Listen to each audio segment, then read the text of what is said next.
usually takes a great deal of time, effort, and money. There has always been an argument between those who think that new inventions should be shared freely with other people and those that believe that they should be able to make a profit from their own ideas. It's fair to say that the most famous inventors who argued that all inventions should be shared, Archimedes and Benjamin Franklin, were both wealthy enough not to have needed to make a profit from their work.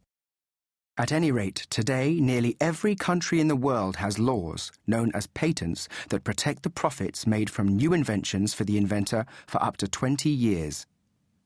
In the past, this was not always the case, and, as we shall see, some famous inventors spent more of their lives trying to protect their inventions than they ever did in making them work.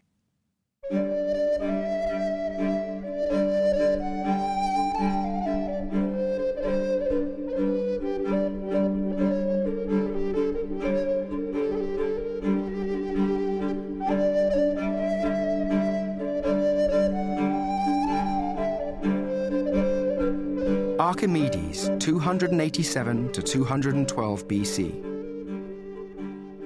If you were to walk today by the river Nile in Egypt, you would see green fields stretching away from either bank. Running through these fields is a network of irrigation channels carrying life-giving water to what would otherwise be parched earth. Wherever the ground rises, the water must be pumped up to it. In Egypt, this is often still done by hand through a simple but remarkably effective machine, the water screw. This is a pipe containing a spiral or helix, rather like the shaft of a corkscrew, which when it is cranked around, drives water from the bottom to the top. It was invented more than 2,000 years ago by one of the most innovative and brilliant men that has ever lived, Archimedes. Archimedes was born in Syracuse, in Sicily, in 287 BC. Although Sicily lies at the foot of Italy, the island had been colonized by the Greeks, and the capital, Syracuse, was a thoroughly Greek city. The Syracusans spoke and wrote in Greek, and they shared the Greeks' fascination for philosophy and science. Archimedes' father, Phidias, was a mathematician and an astronomer, and he was a cousin of the king of the Syracusans, whose name was Hieron. So, at an early age, the boy was introduced to the wonders of natural science by his own father, and because he was a member of the prosperous aristocracy, he had the leisure in which to learn. As a young man, Archimedes travelled to Alexandria in Egypt to study at the great library there. The Library of Alexandria was perhaps the first example of what today we would call a university. It was reputed to contain more than 1 million books, and the king of Egypt, Ptolemy II, invited all the most learned men of the world to visit his library. If they proved themselves to be clever enough, and if they chose to remain, he paid them a salary to teach there. Archimedes made many friends in Alexandria to whom he wrote frequently for the rest of his life, sharing his ideas and his discoveries after he had returned home to Syracuse. In time, one of these, Eratosthenes, became the chief librarian of Alexandria, a sort of senior professor. He was nicknamed Beta, the second letter of the Greek alphabet, as he was thought by his colleagues to be the second wisest man in the world. Alpha was Archimedes.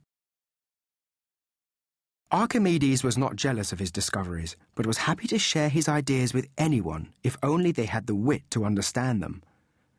In the preface to one of his books, which was called On the Nature of Spirals, Archimedes told a funny story about some of his friends in Alexandria.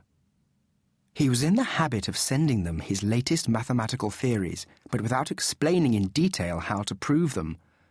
Apparently, he had heard that some of the Alexandrian mathematicians were beginning to claim his new theories to be their own, so Archimedes wrote that on the last occasion when he had written to them, he had included 2 new theorems that were false, so that those who claim to discover everything but can produce no proof can be seen to have discovered nothing at all. Archimedes was himself first and foremost a mathematician, and all his life he tried to increase his knowledge and understanding, particularly in the field of geometry. but in doing this he made some of the most important mechanical discoveries of his time. This was because he believed that any theoretical idea should be capable of being demonstrated in a practical way. This was quite unlike other famous Greek thinkers of his time, many of whom, in fact, believed the complete opposite. But because Archimedes was convinced that he should work in this way, he actually made new discoveries by trying to prove his theories. And it was this habit of making practical experiments to test his ideas that could be said to be the invention of what today we call science. Archimedes called it his method. For example, to calculate the surface area of a figure, say a triangle, he would cut out the figure in wood and hang it on one end of a balancing arm or scale. Then he would cut out another figure, the area of which he already knew, such as a square, and hang that on the other end. Then he would move the square along the scale until the two figures balanced and the arm became horizontal. He then measured the distance from the square to the center of the arm, and then the distance from the unknown figure to the center.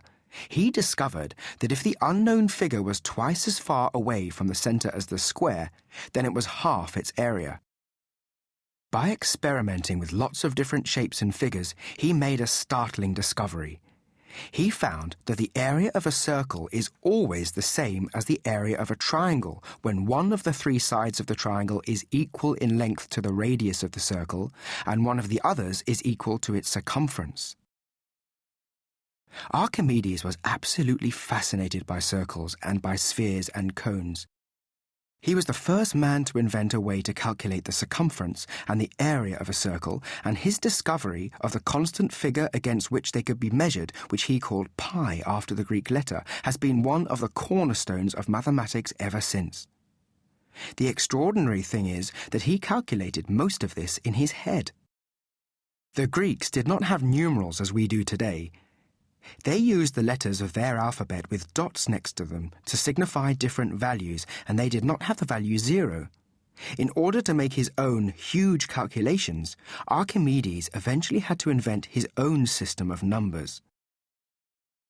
When Archimedes was thinking out a problem, he was almost unable to do anything else. Apparently, when his servants washed him, he would carry on doing his calculations, ignoring them entirely, and drawing triangles or circles or whatever figures he was calculating in the soapy water on his body. Of course, it was in the bath that Archimedes made perhaps his most famous discovery of all. King Hieron had asked him to solve a problem. The king had given a craftsman a quantity of gold to make him a crown. But when he received the crown, Hieron suspected that the man had stolen some of his gold and mixed the remainder with some less precious metal. When he weighed the crown on a scale, it weighed the same as the weight of gold he had given the craftsman, but it didn't look quite right to him. So he asked Archimedes if he could solve the mystery. The story goes that when Archimedes got into his bath, the water overflowed. Suddenly, he jumped out of the bath and, completely forgetting that he was stark naked, he ran down the street to the king's palace, shouting, "Eureka!" which in Greek means, "I have found it." What he had realized was that when anything solid is placed into water, it displaces an amount of water equal to its own volume, and that this could be an entirely new way of measuring an object. He called for a bowl, filled it to the brim with water, and placed this bowl in a larger bowl. Then he put the crown into the water, and straight away some of the water spilled over the sides into the larger bowl. This water was drained off and measured in a jar. Then, filling the bowl again, he placed in it a quantity of gold of exactly the weight that Hieron had given the goldsmith.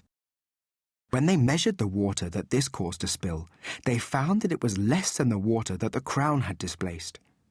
Gold is a very dense, heavy metal, so Archimedes was able to explain to the king that the dishonest craftsman must have replaced the gold that he had stolen with a larger quantity of some other, lighter metal to make up the weight. It could not be pure gold, for if it was, the amount of water spilled would have been exactly the same. Archimedes made many other experiments with water. Everyone took for granted that some objects floated on water, but Archimedes wanted to understand why.